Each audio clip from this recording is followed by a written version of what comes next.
ज्ञान गंगा गीता दर्शन।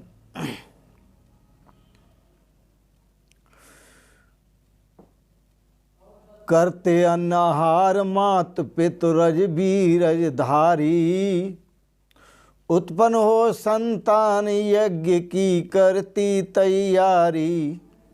यज्ञ है घटी यंत्र जानो, कण कण में रम रहा जगत हित निश्चय कर मानो। यज्ञ से वायु शुद्ध बने, धरे गगन धरे भाप का रूप गगन में बनते मेघ घने। समय नियम से वर्षा होती अधिक अन्न उपजाया, पांडव को उपदेश कृष्ण ने देकर समझाया। पांडव को उपदेश कृष्ण ने देकर समझाया।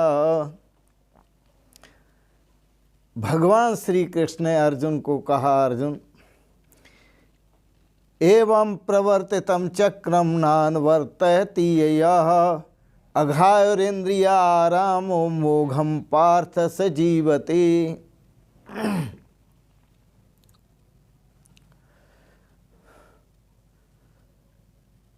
इस प्रकार का जो साधन चक्र है, उस साधन का जो वर्तन नहीं करता, आचरण नहीं करता, दैवी संपद गुणों का अपने आप में जो समावेश नहीं करता, दैवी संपद गुणों को जो नहीं बरतता, क्योंकि दैवी संपद गुणों के आचरण से ही देवताओं का उत्कर्ष होता है। देवता उत्थान को प्राप्त होते हैं और देवता जब प्रसन्न होते हैं तो उनका दिया हुआ जो भी हमें प्राप्त होता है प्रसाद रूप में, उससे हमारी उन्नति होती है। तो एवं प्रवर्तितम चक्रम नानवर्तयति यः, इस प्रकार वह जो साधक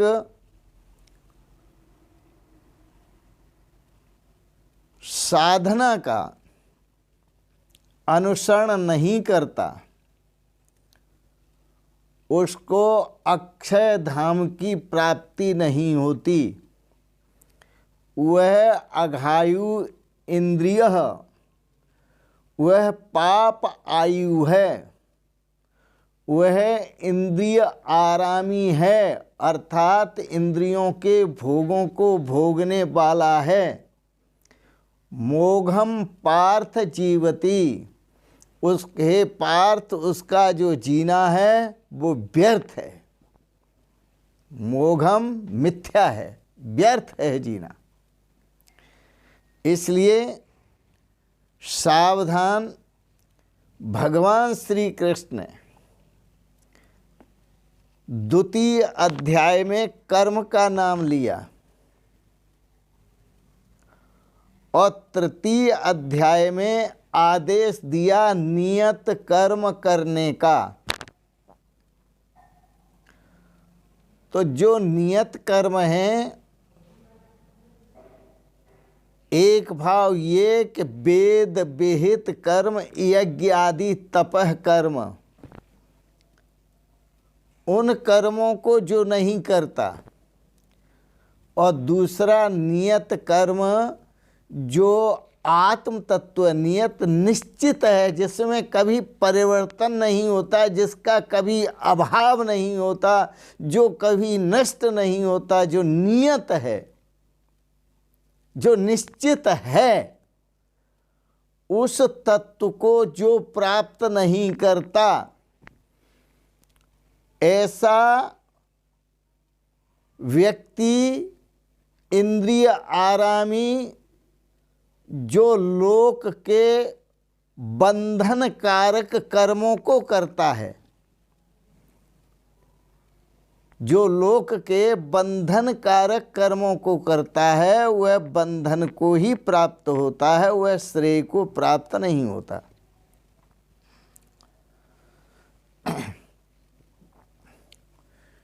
यह यज्ञ कर्म से भगवान श्री कृष्ण नियत कर्म की बात कहते हैं। तो यज्ञ अपौरुषेय है, तो इस अपौरुषेय जो यज्ञ है वो अपौरुषेय है। वेद जो हैं वो अपौरुषेय हैं। जो परमपिता परमेश्वर है जिस साधन चक्र से प्राप्त होता है, उस साधन चक्र की यज्ञ की विशेष विधि भगवान श्री कृष्ण अर्जुन को समझाना चाहते हैं। और वह विधि तभी आएगी जब हम अपनी इंद्रियों पर संयम करेंगे। यदि इंद्रिय आरामी बनते हैं तो हमारा जीना जन्म लेना मिथ्या है। मोघम पार्थ स जीवति। और यदि इंद्रिय संयम करके हम परमात्म चिंतन करते हैं, आत्म स्वरूप का चिंतन करते हैं, आत्मा परमात्मा की एकता का बोध कर लेते हैं, श्री कृष्ण भगवान ने जो विधान बताया है उससे यही बताया है कि यह यज्ञ करो,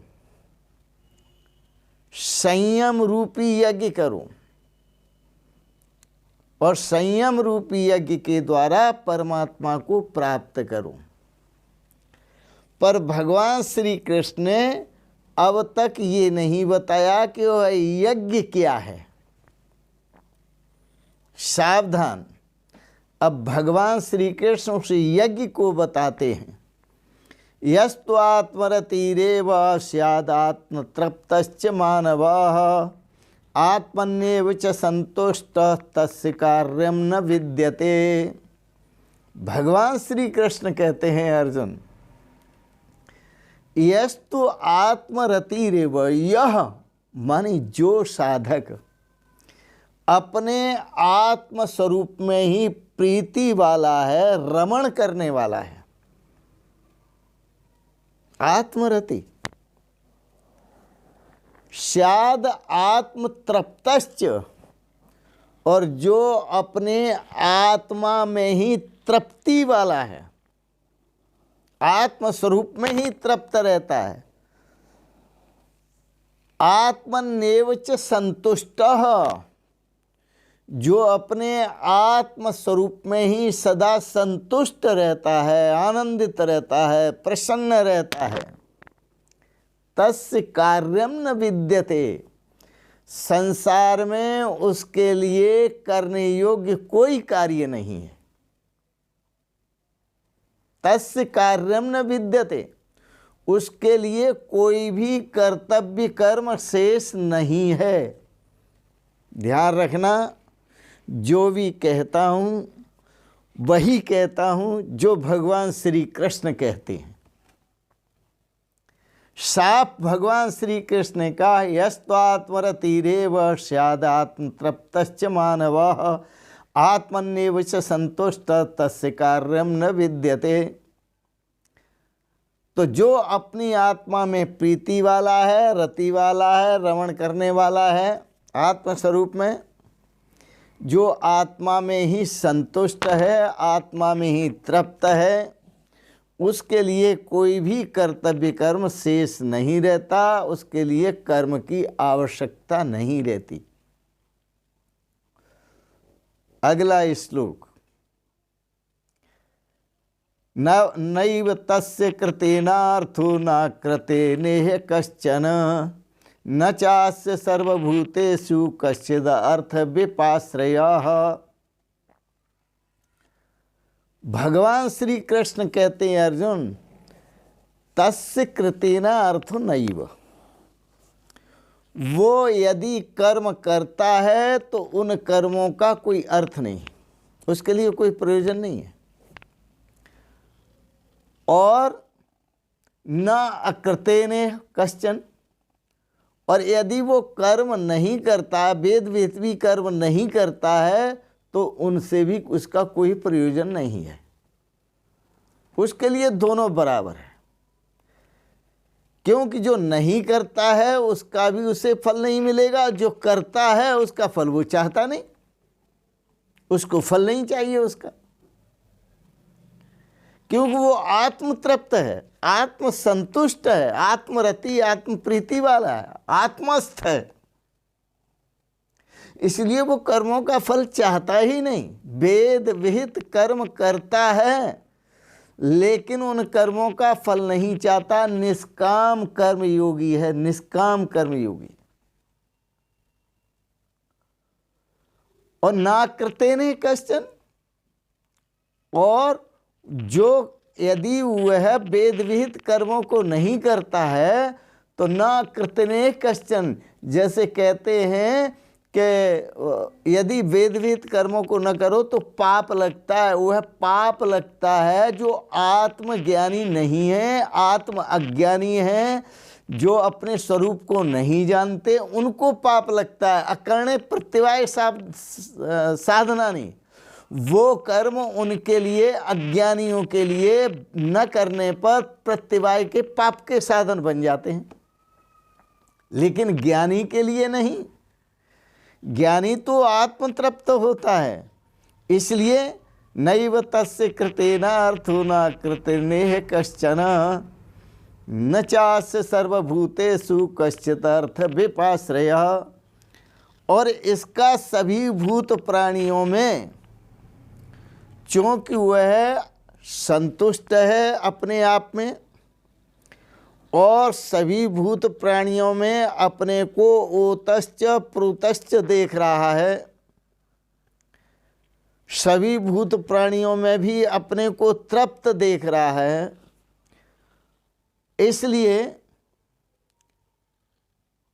वह आत्मतृप्त, वो जानता है कि आत्मा और परमात्मा ये दोनों शब्द एक दूसरे के पर्यायवाची हैं। जो आत्मा है वही परमात्मा है, जो परमात्मा है वही आत्मा है। जिसने ऐसा निश्चय रूप से अनुभव कर लिया, आत्मानं चेद विजानीयात, जिसने उस आत्म स्वरूप को जान लिया, तत्केन कम पश्येद, वो किसके द्वारा किसको देखे, तत्केन कम शृणुयात, वो किसके द्वारा किसको सुने, तत्केन कम मन्वीत, वो किसके द्वारा किसको माने, तत्केन कम विजानीयात, वह किसके द्वारा किसको जाने। आत्मैवाभूत ब्रह्मैवाभूत, वो आत्मा ही हो गया। ब्रह्म वेद ब्रह्मैव भवति, सो जान है जाए देहु जनाई, जानत तुम्हें तुम्हें हुए जाई। प्रभु राम सो जाने जाए देव जनाई। भगवान वशिष्ठ ने राम जी को कहा, वही जानता है आपको जिस पर आप कृपा करते हैं, और आपको जानने वाला आप ही हो जाता है, आपका स्वरूप ही हो जाता है। सो जाने जाए देव जनाई, जानत तुम्हें तुम ही हुए जाई, तुम ही हुई जाई। वो तुम्हारा ही निजी स्वरूप हो जाता है। इसलिए ब्रह्म वेद ब्रह्मई भवति, जो ब्रह्म स्वरूप को जान लेता है वो ब्रह्म ही हो जाता है। और ब्रह्म को जानना है, अपने स्वरूप से जानना है ब्रह्म को। तस्माद् असक्तः सततम कार्यम कर्म समाचर, अशक्तो ही आचरण कर्म परमाप्नोति पुरुषः। हे अर्जुन, इसलिए मैंने तुम्हें आदेश दिया कि तुम नियत कर्मों को करो। नियत कर्म कार्यम कर्म, जो करने योग्य कर्म है, जिसके लिए जन्म लेके आए हो, बड़े भाग्यमान स्तन पावा, सुर दुर्लभ सद ग्रंथन गावा, साधन धाम मोक्ष कर द्वारा पाए निज परलोक समारा। ये साधनों का धाम है। तो जिस कार्य के लिए आए हो उस कार्य के प्रेरणा स्रोत बनो और उस कार्य को ही करो, उस नियत कार्य को करो अर्जुन। तो तस्माद असक्त सततम, और करो कैसे? आसक्ति से रहित होकर के करो। सततम निरंतरम, निरंतर आसक्ति से रहित रहो, निरंतर कर्म करो, उसका अच्छी तरह से आचरण करो। असक्तो ही आचरण कर्म, और फिर उन्हीं कर्मों का आसक्ति से रहित होकर के यदि आचरण करते हो तो आचरण करते हुए परम आपनोति पुरुषः, यह साधक परम पुरुष परमात्मा को प्राप्त हो जाता है, परम धाम को प्राप्त हो जाता है, परम मोक्ष साधन को प्राप्त हो जाता है, मुक्ति को प्राप्त होता है, तो परम पिता परमेश्वर के स्वरूप को प्राप्त होता है। इसलिए आसक्ति से रहित होकर कर्म करने का आदेश भगवान श्री कृष्ण दे रहे हैं। आज इतना ही, शेष अगले प्रसंगों में जो आपने बड़े प्रेम और श्रद्धा से गीता दर्शन पर दार्शनिक विचार श्रवण किए, इसके लिए बहुत बहुत अनुग्रहित हैं। एक बात जरूर कहेंगे, ओम सर्वे भवन्तु सुखिनः, सर्वे सन्तु निरामयाः, सर्वे भद्राणि पश्यन्तु, माँ कश्चित् दुख भाग भवेत्। ओम शांति शांति शांति। गीता पर दार्शनिक विचारों को आपने श्रवण किया, इसके लिए मैं आपको सादर प्रणाम करता हूँ। आपको अच्छे लगे आप सब्सक्राइब करें, लाइक करें, शेयर करें, और इन शब्दों के साथ ही ओम शांति शांति शांति। शिवोहम शिवोहम शिवोहम।